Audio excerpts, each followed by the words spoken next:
Hello everyone, welcome back to logical civilian.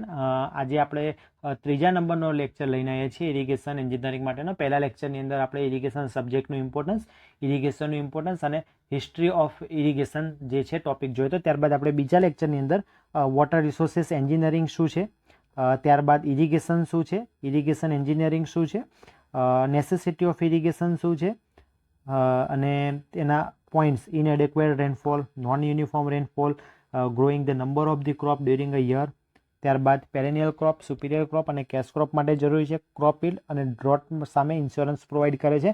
આટલી ચર્ચા કરી ચૂક્યા હતા. ત્યારબાદ જે પણ મેં તમને વર્ડ કીધા એની ડેફિનેશન જોઈ લીધી કે પેરેનિયલ ક્રોપ કોને કહેવાય, કેશ ક્રોપ કોને કહેવાય, સુપિરિયર ક્રોપ કોને કહેવાય. બરાબર. કેશ ક્રોપની એક એક્ઝામ્પલ તમારે લેવું હોય તો તમે એક્ઝામ્પલ તરીકે એનું કોટન લઈ શકો છો. બરાબર, એક્ઝામ્પલ તરીકે તમે એને કોટન લઈ શકો છો.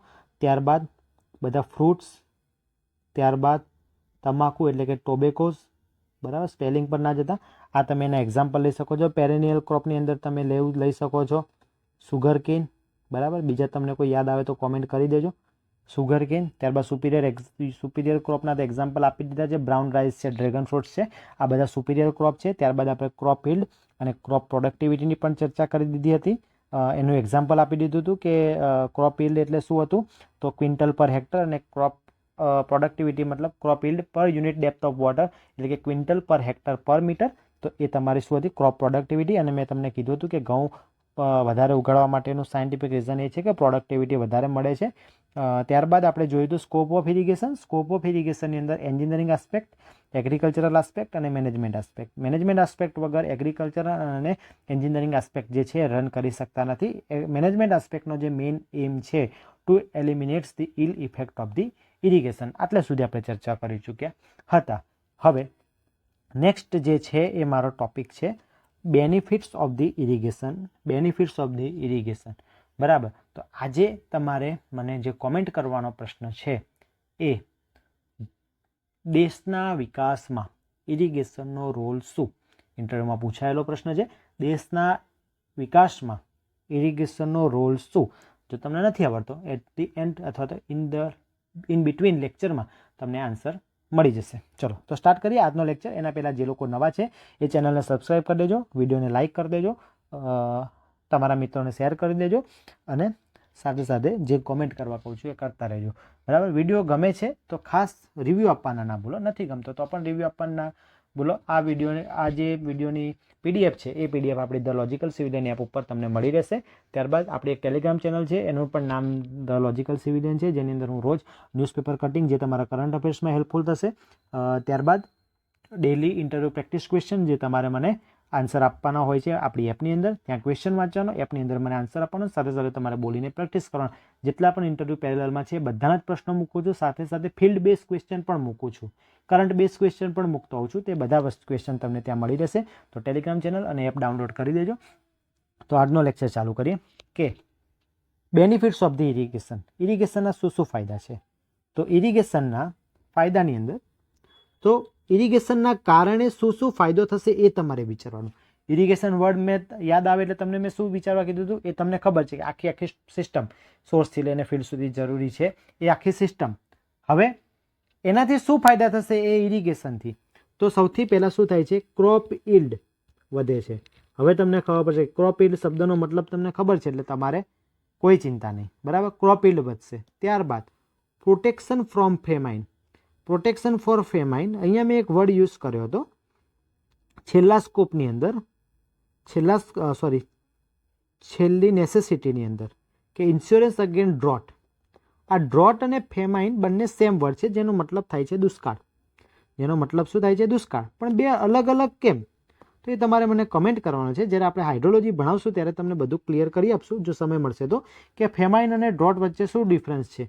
તો મારો કમેન્ટ કરવાનો જે ક્વેશ્ચન છે આજનો એ વોટ ઇઝ ડિફરન્સ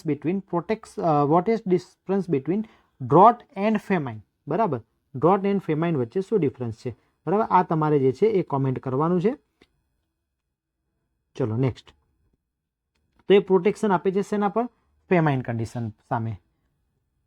ત્યારબાદ કલ્ટિવેશન ઓફ કેશ ક્રોપ. બરાબર. કેશ ક્રોપ જે છે એ તમે ગ્રો કરી શકો છો. તો જ્યારે ઇરિગેશન ફેસિલિટીઝ નથી ત્યારે તમે એવું રિસ્ક નહોતા લઈ શકતા કે જેને વધારે પાણી જરૂરી છે એવા ક્રોપ લો.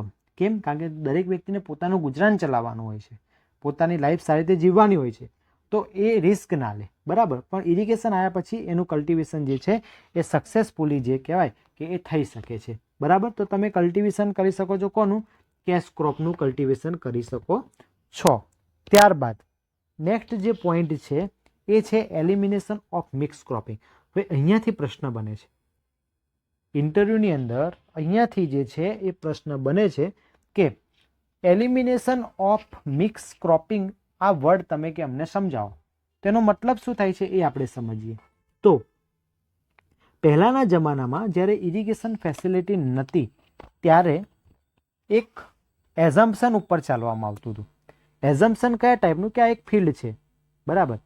આ એક શું છે? ફિલ્ડ છે. એ ફિલ્ડને 2-3 ભાગમાં આવી રીતે વેચી કાઢે અને દરેક ભાગમાં અલગ અલગ ક્રોપ લેશે. બરાબર. ક્રોપ 1, 2 and 3 આવી રીતે અલગ અલગ ક્રોપ લેશે, જેથી જે પ્રમાણે વરસાદ પડશે એ પ્રમાણે કોઈ એક ક્રોપ ઉગશે. આ જે સિસ્ટમ હતી એને મિક્સ ક્રોપિંગ કહેવામાં આવતું હતું.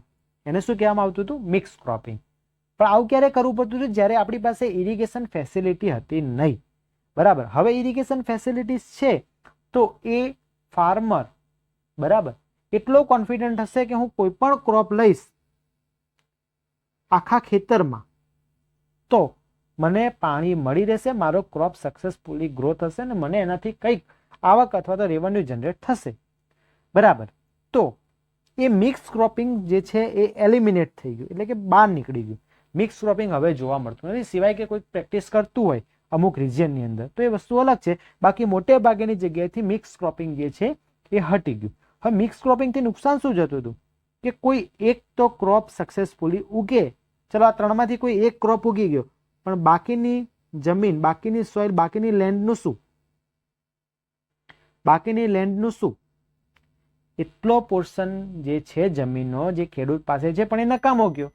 બરાબર. તો મિક્સ ક્રોપિંગ જે છે એ અલ્ટિમેટલી ક્રોપ યીલ્ડ જે છે એ ઘટાડી દેતું હતું. ક્રોપ યીલ્ડ જે છે એ ઘટાડી દેતું હતું. કારણ કે તમારી પાસે જેટલા હેક્ટર સોઇલ છે, જેટલા હેક્ટર જમીન છે, એમાંથી અમુક જ હેક્ટરમાંથી તમને શું મળે છે? અમુક જ હેક્ટરમાંથી તમને બેનિફિટ્સ મળે છે. અલ્ટિમેટલી શું કરે છે? ક્રોપ યીલ્ડ જે ઘટાડી નાખતું હતું, જેથી એને આપણે શું કરવું પડતું હતું? એલિમિનેટ કરવું જે છે એ જરૂર પડતી હતી. તો ઇરિગેશન ફેસિલિટીઝના કારણે શું થઈ ગયું? એલિમિનેશન થઈ ગયું મિક્સ ક્રોપિંગનું. ત્યારબાદ ઇન્ક્રીઝ થઈ ગયું શું? Wealth of the country. Increase થઈ ગયું વેલ્થ ઓફ ધી કન્ટ્રી. હવે મેં કીધું હતું કે ઇરિગેશન જે છે એ ડાયરેક્ટલી ડીલ કરે છે વેલ્થ ઓફ ધી કન્ટ્રી સાથે, નોટ સિંગલ પર્સન, પણ એ કન્ટ્રી સાથે પણ ડીલ કરે છે. ઇટ મીન્સ કે જો તમારી પાસે વોટર અવેલેબિલિટી વધારે તો શું વધે છે? તમારું ક્રોપ યીલ્ડ વધી જાય છે. ક્રોપ યીલ્ડ વધશે એટલે એક ક્રોપથી થતી રેવન્યુ વધશે. શું વધશે? રેવન્યુ વધશે. અને એ રેવન્યુ વધશે તો શું થશે? કન્ટ્રીનો ગ્રોથ થશે. બરાબર. કન્ટ્રીનો ગ્રોથ થશે. તો એ અલ્ટિમેટલી ઇરિગેશન ફેસિલિટીઝના કારણે એ કન્ટ્રીની શું થઈ જાય છે? વેલ્થ જે છે એ વધી જાય છે. બીજી વસ્તુ કે વેલ્થ જે છે એ વધે છે, સાથે સાથે પ્રોસ્પેરિટી ઓફ પીપલ પણ વધે છે. પ્રોસ્પેરિટી ઓફ પીપલ પણ વધે છે. ફોર એક્ઝામ્પલ, તમે નોર્થ ગુજરાતનો એક એઝમ્પશન લો. આજથી 15 વર્ષ પહેલાં જે નોર્થ ગુજરાતમાં બિલોંગ કરતા હશે એ લોકોના મમ્મી પપ્પા કે દાદા દાદી કહેતા હશે કે અહીંયા પાણી 5 દિવસે પીવાનું આવતું હતું. બરાબર. પાણી હતું એકદમ હાવ ખારા હતા.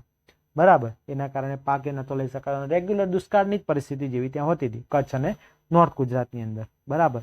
પણ હવે શું થાય છે? વોટર આવી જાય છે. વોટર આવે છે એના કારણે સરાઉન્ડિંગ જેટલો એરિયા છે ત્યાંની જમીનના ભાવ પણ વધે છે. ત્યાંની જમીનના ભાવ પણ વધે છે. બરાબર. ત્યાં જે ક્રોપ નતા ઉગતા એ ક્રોપ પણ ઉગે છે. ક્રોપ ઉગે છે એટલે અલ્ટિમેટલી એ ક્રોપ વેચે છે ખેડૂત અને એના એક આવક જનરેટ થાય છે. ઇટ મીન્સ કે જે પીપલ છે, જ્યાં ઇરિગેશન ફેસિલિટીઝ આવી તો એ ઇરિગેશન ફેસિલિટીઝના કારણે ત્યાંના લોકોની શું વધી ગઈ? ત્યાંના લોકોની પ્રોસ્પેરિટી જે છે એ વધી જાય છે. ત્યાંના લોકોની શું વધી જાય છે, પ્રોસ્પેરિટી જે છે એ વધી જાય છે. ત્યારબાદ નેક્સ્ટ ઇરિગેશનના અમુક ફાયદા હોય છે, જે અમુક તમને ડાયરેક્ટ ફાયદા આપે, અમુક ઇનડાયરેક્ટ ફાયદા આપે. તમે ઇરિગેશનનો મતલબ શું છે, તમે સોર્સથી લઈને ફિલ્ડ સુધી પાણી પહોંચાડો. બરાબર. હવે તમે સોર્સ જનરેટ કર્યો તો એ સોર્સની અંદર શું હશે, હાઈ એમાઉન્ટ ઓફ વોટર હશે. હાઈ એમાઉન્ટ ઓફ વોટર હશે તો એ હાઈ એમાઉન્ટ ઓફ વોટર જ્યાં સ્ટોર કર્યું ત્યાં તમે એક બેનિફિટ લઈ લો કે ત્યાં તમે હાઇડ્રો પાવર પણ જનરેટ કરો. હાઇડ્રો પાવર પણ જનરેટ કરો.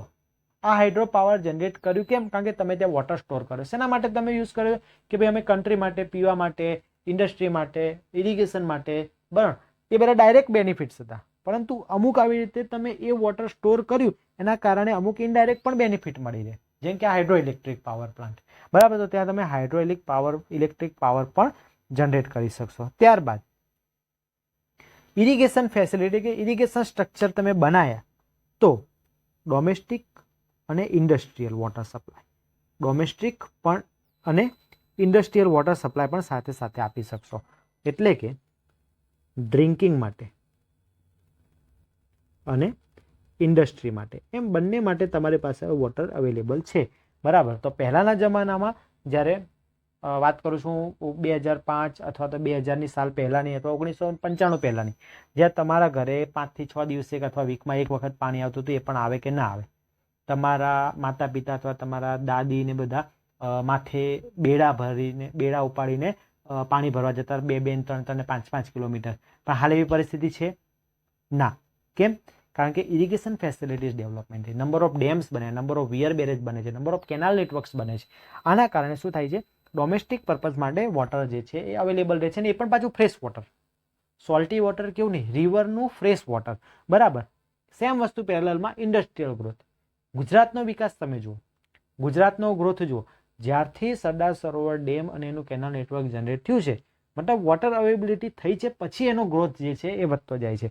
ઇટ મીન્સ કે ડોમેસ્ટિક એન્ડ ઇન્ડસ્ટ્રીયલ વોટર સપ્લાયઝ જે છે એ અહીંયા સારું થશે. ત્યારબાદ ઇનલેન્ડ નેવિગેશન.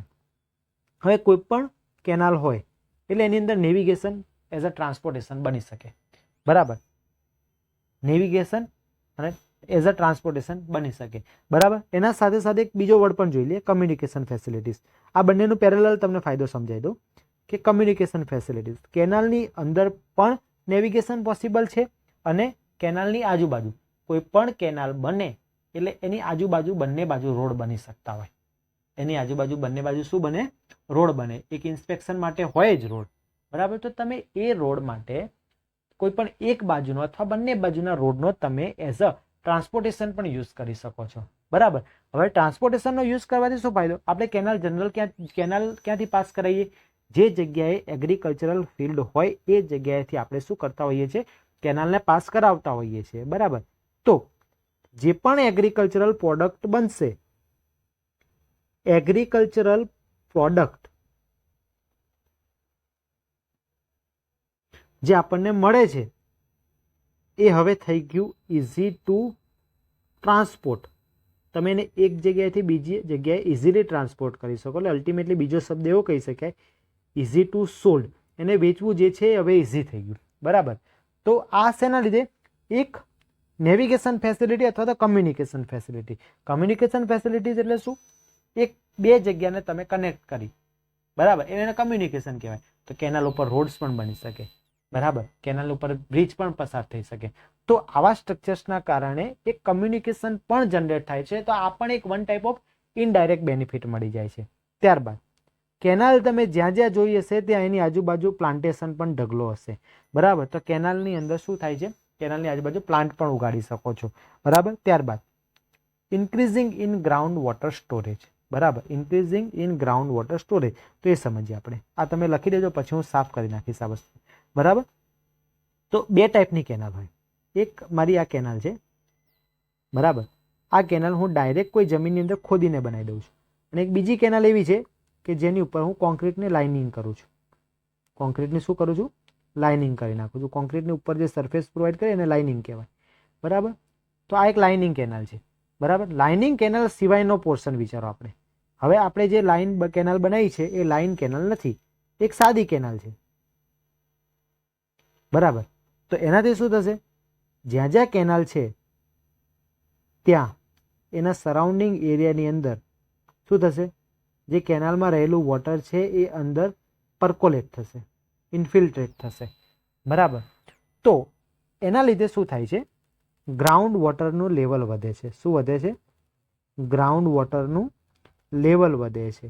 ઇટ મીન્સ કે તમે કેનાલ લઈ ગયા, તમે આ કેનાલનું એક્ઝામ્પલ આપ્યું. બીજી વસ્તુ કે કોઈક જગ્યાએ તમે તળાવ બનાવો છો, બરાબર, જેનો તમે ઇરિગેશન પર્પઝ માટે ઉપયોગ કરવાના છો, તો એની આજુબાજુ પણ શું થશે, એની આજુબાજુ પણ ગ્રાઉન્ડ વોટર વધશે.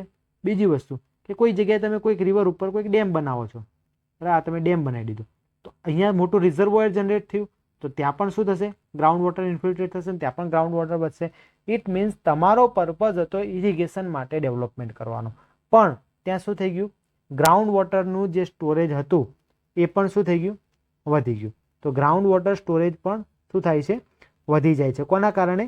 તો ઇરિગેશનના કારણે. તો આ બધા જે છે એ બેનિફિટ થાય છે કોના લીધે, ઇરિગેશનના કારણે. અને છેલ્લે મેં વાત કરી કે overall development of the country.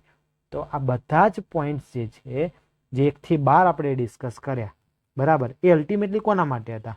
તો એ અલ્ટિમેટલી હતા કોઈ કન્ટ્રીના ડેવલપમેન્ટ માટે, બરાબર. જો આ સક્સેસફુલી તમે ઇરિગેશન સિસ્ટમ રન કરાવો છો, ઇરિગેશન વોટરનું મેનેજમેન્ટ કરો છો, તો 100% એ કન્ટ્રીનું ડેવલપમેન્ટ થશે. બિકોઝ મેં કીધું એ પ્રમાણે કે વોટરથી શું થાય છે, ડેવલપમેન્ટ થાય છે. વોટર જ્યાં જ્યાં જાય છે ત્યાં ડેવલપમેન્ટ થાય છે. બિકોઝ વોટર એક દરેક વ્યક્તિની બેઝિક નીડ છે, વોટર એ દરેક બિઝનેસની બેઝિક નીડ છે, વોટર એ દરેક ઇન્ડસ્ટ્રીની બેઝિક નીડ છે. ઇવન વોટર જે છે એ નેચરની પણ શું છે, બેઝિક નીડ છે. તો વોટર છે ત્યાં ડેવલપમેન્ટ છે, જેના કારણે શું થાય છે, કન્ટ્રીની વેલ્થ વધે છે, કન્ટ્રીની રિસ્પેક્ટ વધે છે, બરાબર, કન્ટ્રીની ઇકોનોમી વધે છે. તો જેના કારણે શું થાય છે, ઓવરઓલ ડેવલપમેન્ટ થાય છે, બરાબર. હવે કોઈ પણ વસ્તુના ફાયદા હોય તો સમ ગેરફાયદા પણ હોય, એટલે કે એના ડિસએડવાન્ટેજીસ પણ હોય. તો આપણે જોઈએ ઇલ ઇફેક્ટ. ઇલ ઇફેક્ટને બીજા વર્ડમાં શું કહીએ કે તમે એડવાન્ટેજ ઉપર હતા તો આ તમારા થઈ ગયા ડિસએડવાન્ટેજીસ, બરાબર, ડિસએડવાન્ટેજીસ. તો શું થાય છે, વોટર લોગિંગ થાય છે. હવે તમે કહેશો કે સાહેબ વોટર લોગિંગ એટલે શું? તો હું ડિટેલમાં નથી સમજાવતો, પણ પાણીનો ભરાવો એટલું સમજી લો હાલ, બરાબર, કારણ કે આપણું વોટર લોગિંગ વિશેનું આખું 4થું ચેપ્ટર છે. તો એ પાણીનો ભરાવો. હવે જે જમીન પહેલાં પાણીને સારી રીતે પાસ કરી શકતી હતી, એને વધારે પાણી આપ્યું એટલે એટલો જરૂરિયાત પૂરતું પાણીનો ઉપયોગ કરી લીધો, અને એના સિવાય પાણીનો ત્યાં ભરાવો થઈ ગયો, બરાબર. તો એ જમીન જે છે એ બની શકે કે લાંબા સમયે એ યુઝફુલ નહીં રહે, બરાબર, એ જમીન નુકસાનકારક બની શકે છે. તો વોટર લોગિંગ્સના પ્રોબ્લેમ જે છે એ ઇરિગેશનના કારણે જે છે એ વધી જશે. પણ હું લખું છું ડ્યુ ટુ ઓનલી, આપણે એવું ના કહી શકીએ ઇરિગેશનના કારણે, due to over irrigation. Over irrigation મેં કીધું હતું કે જરૂરિયાત કરતાં વધારે પાણી ક્રોપ માટે જે છે એ નુકસાનકારક છે, બરાબર. હવે આ સમજી લો કે ડેમ્પ ક્લાઇમેટ. ડેમ્પ ક્લાઇમેટ એટલે શું, કે વાતાવરણની અંદર ભેજનું પ્રમાણ વધારે નાખે. તો જ્યાં જ્યાં ઇરિગેશન ફેસિલિટીઝ હોય છે ત્યાં વાતાવરણની અંદર ડેમ્પનેસ વધી જાય છે. ડેમ્પનેસ વધી જાય છે એના કારણે શું થાય છે, ત્યાં જનરેટ થાય છે મોસ્કિટોઝ ન્યુસન્સ. મોસ્કિટોઝ ન્યુસન્સ એટલે શું, કે ત્યાં મચ્છર અને એ બધું જમા થાય છે. એટલે જેટલા મોસ્કિટોઝ વધે છે, બરાબર, મોસ્કિટોઝ વધે છે એટલે એના કારણે અમુક રોગો જેવા કે મેલેરિયા, ડેન્ગ્યુ, આ બધાનો એ એરિયાની અંદર વધારો જોવા મળે છે, બરાબર. હા, આ બી ક્યારે, જ્યારે તમે ઇરિગેશન ઓવર કરો છો ત્યારે, બરાબર. ત્યારબાદ જે છે એ પોલ્યુશન ઓફ ગ્રાઉન્ડ વોટર. હવે એક બાજુ તમે એમ કીધું કે સાહેબ કે ગ્રાઉન્ડ વોટર વધારે છે, નો ડાઉટ ગ્રાઉન્ડ વોટર વધારે છે, બરાબર. ગ્રાઉન્ડ વોટર વધારે છે એ કેનાલ અને શું કરે છે, ડેમ્સ વધારે છે ત્યાં સુધી સારું છે. પરંતુ અમુક કેસની અંદર શું થાય છે, ફિલ્ડનું પાણી પણ જમીનમાં ઉતરે છે. તો અહીંયા આપણે થોડા કોન્સેપ્ટ સમજવાનો પ્રયત્ન કરીએ કે હું જે ફિલ્ડની અંદર પાણી નાખું છું, આ મારી ફિલ્ડ છે, અને એ ફિલ્ડની અંદર હું શું કરું છું, આ પાણી નાખું છું બ્લુ કલર વાળું, બરાબર. હવે આ પાણી જે છે આ ફિલ્ડની વાત કરીએ છીએ આપણે, બરાબર. ફિલ્ડમાં નાખેલું પાણી શું થાય છે, જમીનની અંદર ઉતરે છે. ફિલ્ડમાં નાખેલું પાણી શું થાય છે, જમીનની અંદર ઉતરે છે અને નીચે એક લેવલ નીચે જમા થાય છે, જેને આપણે વોટર ટેબલ કહીએ, બરાબર. હવે કોઈપણ જગ્યાએ ઇરિગેશન વોટર હોય, બરાબર, એ ઇરિગેશન વોટર ફ્લો થતું હોય તો એની જોડે એકલા વોટર ના હોય, તો એની જોડે હોય વોટર પ્લસ સોલ્ટ. એની જોડે શું હોય? વોટર અને સોલ્ટ બંને. હવે આ પાણી જ્યારે ફિલ્ડમાં પહોંચે છે એ દરમિયાન એની અંદર ઘણી બધી પ્રોસેસો થતી જાય છે. જેમ કે આ ક્રોપ પોતે યુટિલાઇઝ કરશે, બરાબર, તો એ ક્રોપ જે છે જેના લીધે ઇવાપો ટ્રાન્સપિરેશનની પ્રોસેસ થશે, બરાબર, ઇવાપો ટ્રાન્સપિરેશનની પ્રોસેસ થશે, બરાબર. બીજી વસ્તુ કે સનલાઇટના કારણે આની અંદર શું થાય છે? ઇવાપોરેશનની પ્રોસેસ થાય છે, બરાબર. હવે આ ઇવાપો ટ્રાન્સપિરેશન એ બધાની અંદર યુઝ થઈ જાય છે વોટર, એ બધાની અંદર યુઝ થઈ જાય છે વોટર. તો રહી શું જાય છે? લાલ અક્ષરથી બતાવો તો અહીંયા જે છે સોલ્ટ જે છે એ રહી જાય છે. શું રહી જાય છે? સોલ્ટ રહી જાય છે, બરાબર. તો ઇરિગેશન વોટર લાયા, વધારે પડતું લાયા તો એની અંદર શું થયું?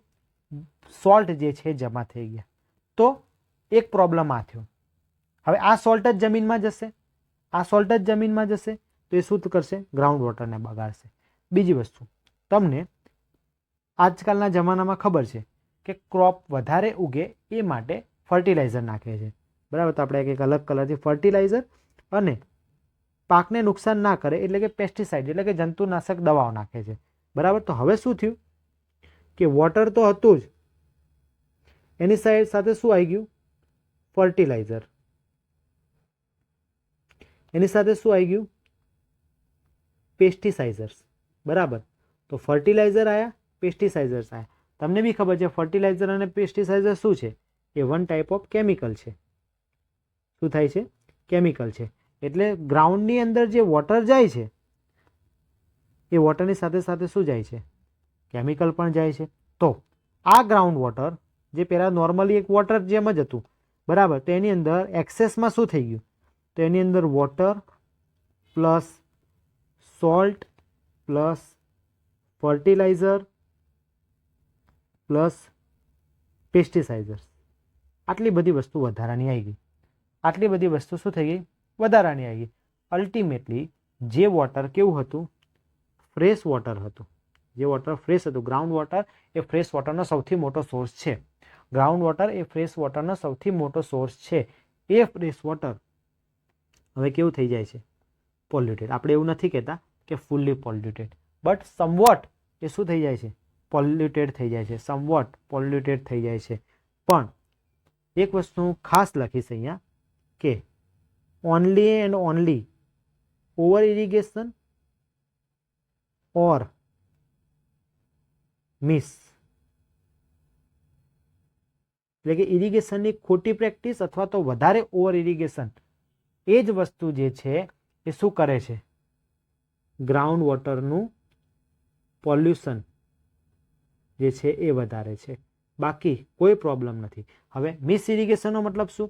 તો ઇરિગેશન તો બરાબર છે, પણ સાથે સાથે એની અંદર તમે ઇરિગેશન વોટરની અંદર ફર્ટિલાઇઝર એડ કરો, પેસ્ટિસાઇડર્સ એડ કરો, બરાબર, એના જ કારણે પોલ્યુશન જે છે એ થાય છે, બરાબર. તો આ હતા તમારા ઇલ ઇફેક્ટ, બરાબર, જે water logging, mosquitoes nuisance, damp climate અને ગ્રાઉન્ડ વોટર પોલ્યુશન જેવા ન્યુસન્સ જે છે એ જનરેટ કરી શકશે જો વેલ મેનેજ શું નહીં હોય?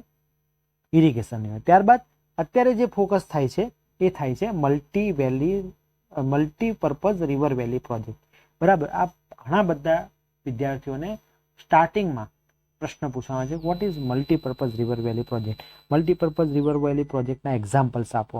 ગુજરાતમાં કયા કયા પ્રોજેક્ટ હોય છે, એમાં કયા કયા પર્પઝીસ રહેલા હોય છે? આ બધા ઘણા પ્રશ્નો જે છે ઇન્ટરવ્યુમાં બનેલા હોય છે.